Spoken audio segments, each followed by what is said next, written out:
3. A love affair of long ago. After Miss Jenkins's death, I did not expect to go to Cranford again. It was pleasant, therefore, to receive a letter from Miss Pole inviting me to stay, and then a few days later a letter from Miss Matty also inviting me. I promised to go to Miss Matty as soon as I had ended my visit to Miss Pole, and I went to see her the day after my arrival in Cranford. Miss Matty began to cry as soon as she saw me. I took her hand, feeling very sorry for her, all alone in the world without her sister. "Dear Miss Matty," said I. "My dear, I'd rather you didn't call me Matty. She didn't like it. Please, my love, will you call me Matilda?" I promised, and I did try. We all tried, but with so little success that in the end we called her Miss Matty again. My visit to Miss Pole was very quiet. The Honourable Mrs. Jameson was too fat and lazy to give many parties, and, without Miss Jenkins to lead them, the other ladies did not quite know what to do. So I sewed my father's shirts, while Miss Pole did her knitting, and told me stories about Cranford. One of her stories was about a love affair she had suspected many years before. After a week, I moved to Miss Matilda's house.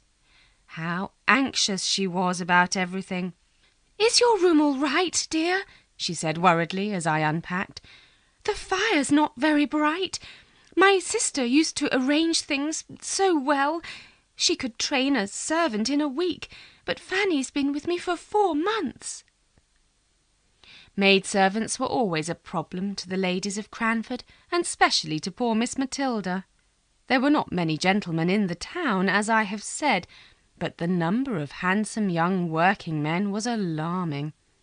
Sometimes they had to call at the house. What would happen if the maid fell in love with one of them? Pretty Fanny was not allowed to have any followers, but her mistress suspected that she had very many, and I myself once saw something strangely like a young man hiding behind the kitchen clock. However, during my visit Fanny had to leave, and I agreed to stay and help Miss Matilda with the new maid. Martha was a rough, honest-looking girl from a farm. I liked her, and I promised to teach her the rules of the house. These rules were, of course, Miss Jenkins's rules. Miss Matilda had whispered against many of them during her sister's life, but now they must stay. About that she was certain. About everything else she was anxious and undecided. And now I come to the love affair. It seems that Miss Pole had a cousin who, long ago, had asked Miss Matilda to marry him. His name was Thomas Holbrook, and he lived a few miles from Cranford on his own estate called Woodley. He was a real countryman, very open and sincere, Miss Pole told me. He reads aloud, she added, more beautifully than anyone I have ever heard, except Mr. Jenkins, the late rector. Why didn't Miss Matilda marry him? I asked. Perhaps the rector and Miss Jenkins didn't think cousin Thomas was enough of a gentleman for her. You know, the Jenkinses are related in some way to Sir Peter Arley. Miss Jenkins was very proud of that. Poor Miss Matty. Has she ever seen Mr. Holbrook since? I don't think she has. He stopped coming into Cranford after she refused him. And how old is he now? About 70, my dear, said Miss Pole. Soon after this, strangely enough, I saw Mr. Holbrook. Miss Matilda and I were looking at some coloured silks that had arrived in Mr. Johnson's shop in High Street, when a tall, thin old man in country clothes hurried in. He waited impatiently, then told the shop boy what he wanted. Miss Matilda heard his voice and suddenly sat down. At once I guessed who it was. "Miss Jenkins wants the black silk," another shop boy called across the shop. Mr. Holbrook heard the name. "Matty! Miss Matilda!" I didn't recognise you. How are you?" He shook her hand warmly. "I didn't recognise you," he repeated. We left the shop without buying anything, and Mr. Holbrook walked home with us. He was clearly delighted to meet his old love again. He even spoke of Miss Jenkins as "your poor sister." Well, well, we all have our faults.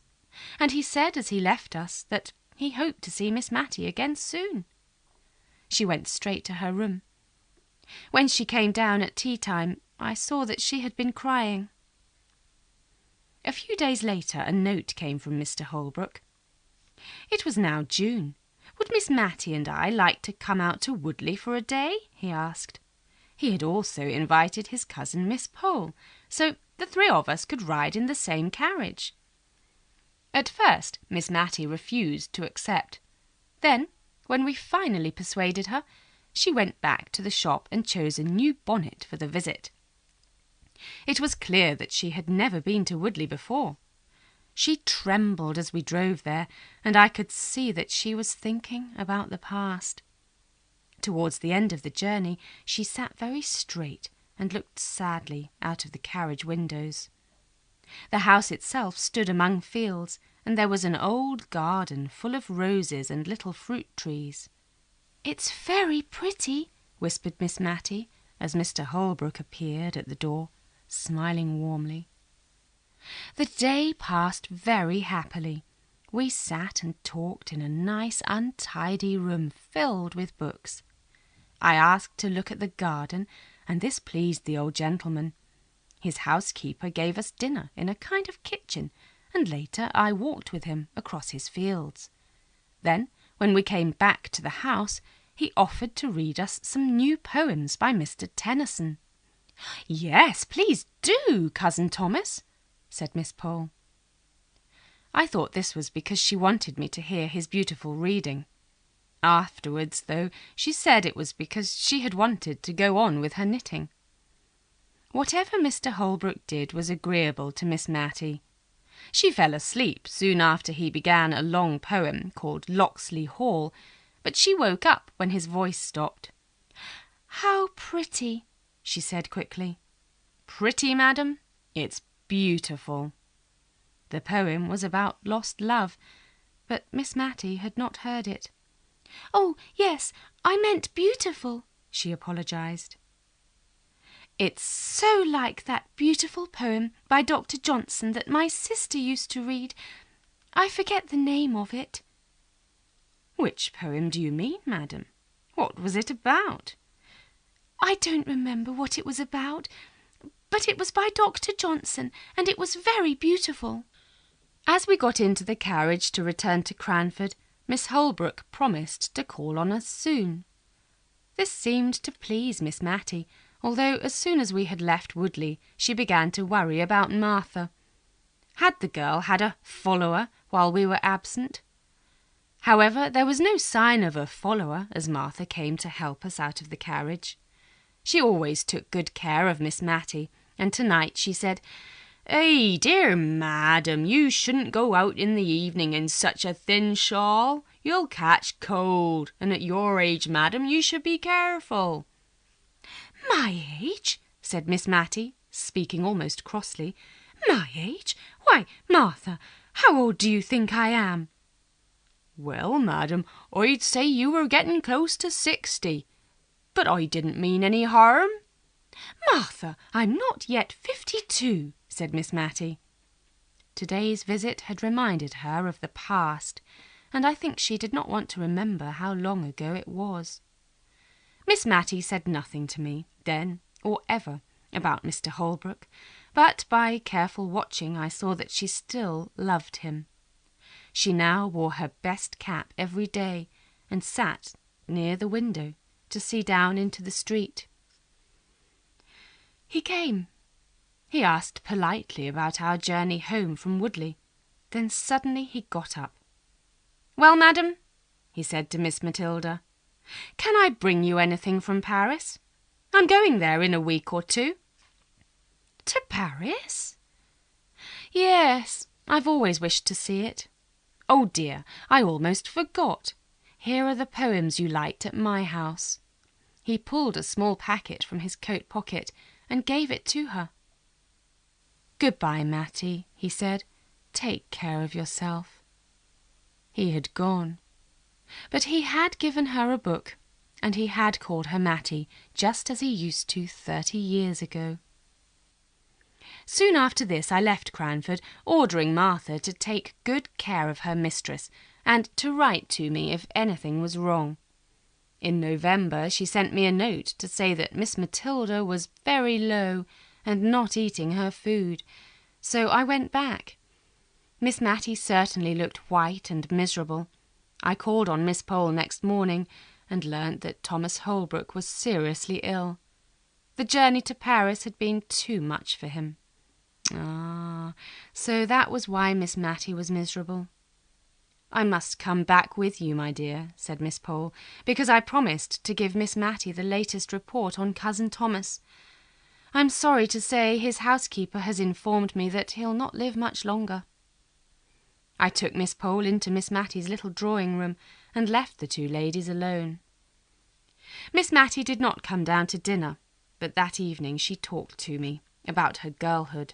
Clearly, she had been thinking about her sister, who had not wanted her to marry Thomas Holbrook. Perhaps they had not been kind thoughts, and now Miss Mattie felt sorry because she wanted to tell me how good and how clever Deborah had been.